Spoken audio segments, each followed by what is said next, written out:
कर रहे थे। जब पुलिस घुस गई तो सलवार लेकर पहनकर भाग गए थे रामदेव। तो रामदेव ने अभी रास्ते पर ये आना चाहिए ओपनली मैदान में।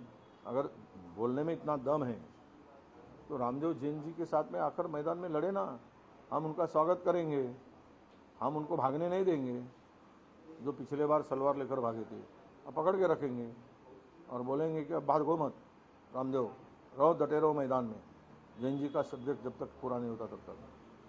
उन्होंने ये भी कहा है कि एक लड़की के 10 बॉयफ्रेंड, एक लड़के के 10 गर्लफ्रेंड और कुछ जैन जी युवा अच्छा काम कर रहे हैं तो कुछ दंगे भड़का रहे हैं। ऐसा है, रामदेव के इशारे पर अगर सरकार चलती है तो ये इस तरह के वक्तव्य को कोई तजुर्बा देने की ज़रूरत है।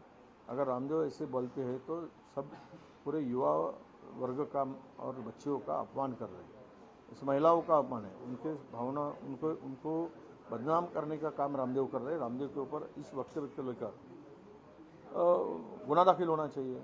ये रामदेव का अनुभव कैसे है, वो तो शादीशुदा नहीं है, वो कहाँ से देखा है उसने और कौन से कैमरे से देखा है, 2 आँख से देखा है या 1 आँख से देखा है, ये भी रामदेव ने बता देना चाहिए कि किस नज़र से उसको दिखा है, किस कैमरे में दिखा है। इस तरह का लड़कियों के बारे में असंवेदनशील बात करना ये उनको शोभा नहीं देता रामदेव को। बहु वंदे मातरम का जो पूरा वर्जन है उसको लेकर के जो विवाद सामने आया है, आपकी क्या भूमिका? नहीं, ये देखो, ये बकवास है। इनको कोई ना कोई रास्ता चाहिए लोगों का ध्यान भटकाने के लिए।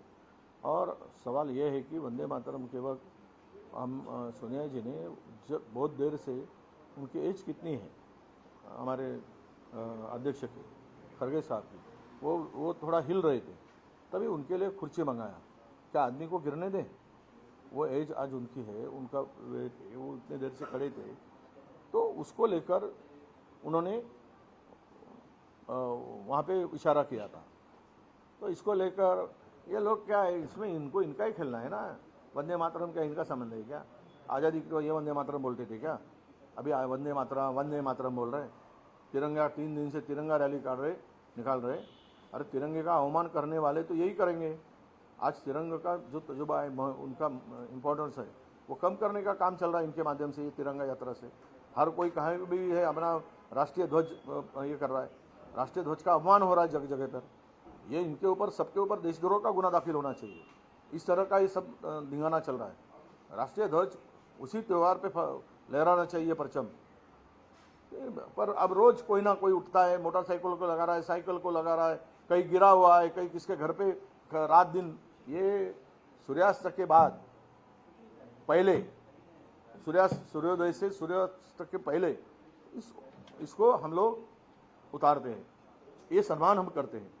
अब तो रात दिन कर रहे हैं। अरे थोड़ी तो, जिन्होंने 55 साल तिरंगा अपने मुख्यालय पर फहराने, उस विचारधारा के लोग हैं, इनका अवमान करना है, उनको आनंद मिलता है।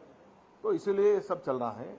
मैं एक ही बात कहूँगा कि वंदे मातरम कोई इन्होंने थोड़ी लिखा, उनके वक्त लागू हुआ था। वंदे मातरम तो आज़ादी के वक्त हर कोई राष्ट्रभक्त, ये तो तब नहीं थे, तब अंग्रेजों के साथ में थे। अब ये बातें कर रहे हैं, अंग्रेजों की चापलूसी करते थे ये लोग। इनका क्या वंदे मातरम से लेना देना है? वंदे मातरम से लेना देना, आज़ादी में खून बहाया उनका लेना देना है, आज़ादी के लिए जेल में गए उनका लेना देना है, उस विचारों के लोगों का लेना देना है। इनका क्या लेना देना है? और बात फालतू की भटकाने के लिए ये बाहर के लोगों को साथ देने वाले लोग देश पे राज कर रहे हैं और ये देशभक्ति हमें बढ़ा रहे हैं। छोड़िए, बहुत लंबी किस्सा है, लंबी बात है ये।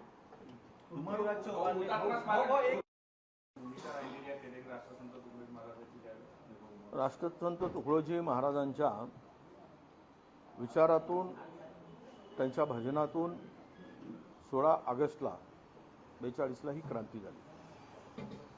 ही क्रांती देशामध्ये इतकी मोठी होती की सुभाषचंद्र बोसनी बर्लिनवरून, रेडिओवरून या सर्व याची दखल घेऊन निवेदन केलं होतं आणि या शूरवीरांची शाबासकी दिली होती। चिमूरचा इतिहास फार मोठा जाजरला इतिहास आहे। ज्यावेळेस हा तिरंगा ध्वज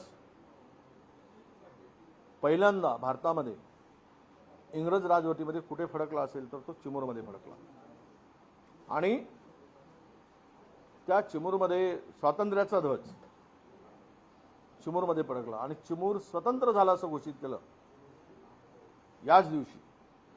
आणि त्यामुळं त्या इतिहासामध्ये त्यावेळेस 6 लोकांना शहीद व्हावं लागलं.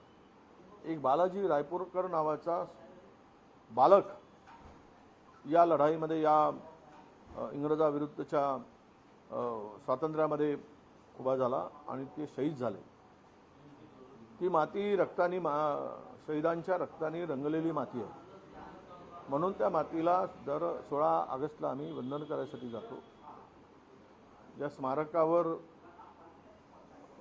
वंदन करत असताना त्या हुतात्म्याची आठवण आणि देशाचा ज्वाज्वल्य इतिहास स्वातंत्र्याचा हा उभा राहावा, त्याची आठवण राहावी, हा त्यामागचा उद्देश आहे. भाऊ, उमर अब्दुल्ला ने एक बयान दिया, उनका कहना है कि 370 अगर हटाया नहीं गया होता तो आज एलओसी के पार के लोग वापस आने की मांग कर सकते थे.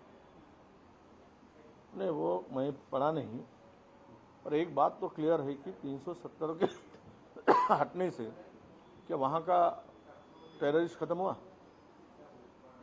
फेक करेंसी खत्म हुई, वहाँ का पंडित फिर से वापस गया जो कश्मीर छोड़कर बाहर गया था?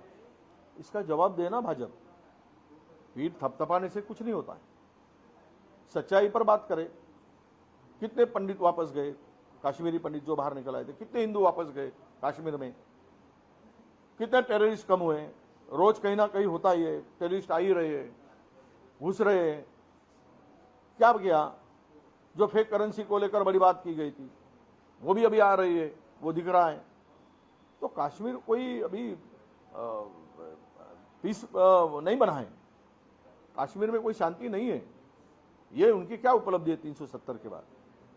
तो सवाल यही आता है कि ये सब करके ये अलग कुछ दिखवाना चाहते हैं.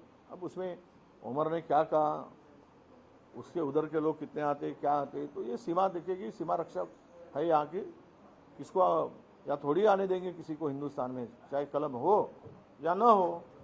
बाहर के लोगों को आने का थोड़ी रास्ता है. ये हिंदुस्तान किसी के लिए थोड़ी खुला करके रखा है. ये तो कुछ बंधन है ही. तो उसमें वो किस तरफ बोल रहे इसका रुख मुझे समझ में नहीं आया. पृथ्वीराज चौहान ने कहा था कि गोपीनाथ मुंडे कांग्रेस में शामिल होने वाले हैं, ऐसा दावा किया था. लेकिन पंकजा मुंडे ने कहा है कि उनके पिता का जन्म कमल में ही हुआ और कमल में ही विसावले. नहीं, वो बराबर है. पंकजा जी का कहना भी सच है, पर वो उस वक्त की स्थिति जो थी उनको मालूम होगी. हमारे बाबा को, पृथ्वीराज बाबा को, वो पीएमओ ऑफिस में राज्य मंत्री थे. उस वक्त की हलचल उनको पता था. एक तो उस वक्त में सच्चाई ये थी कि इसमें उस वक्त काफ़ी चर्चाएं थी. ज़रा भाजपा वालों को थोड़ा याद करने की, उनकी स्मृति भंग हुआ है तो फिर से लाओ, फिर से याद करो. उनके साथ में बहुत ही गलत हो रहा था. ओबीसी नेता के रूप में उनका आवाज़ दबाने की बात हो रही थी, उनको दबाने की बात चल रही थी. तो वो बहुत व्यथित थे, बहुत दुखी थे. उस वक्त उन्होंने कुछ चर्चा की होगी, तो ये बाबा को मालूम है, मुझे नहीं.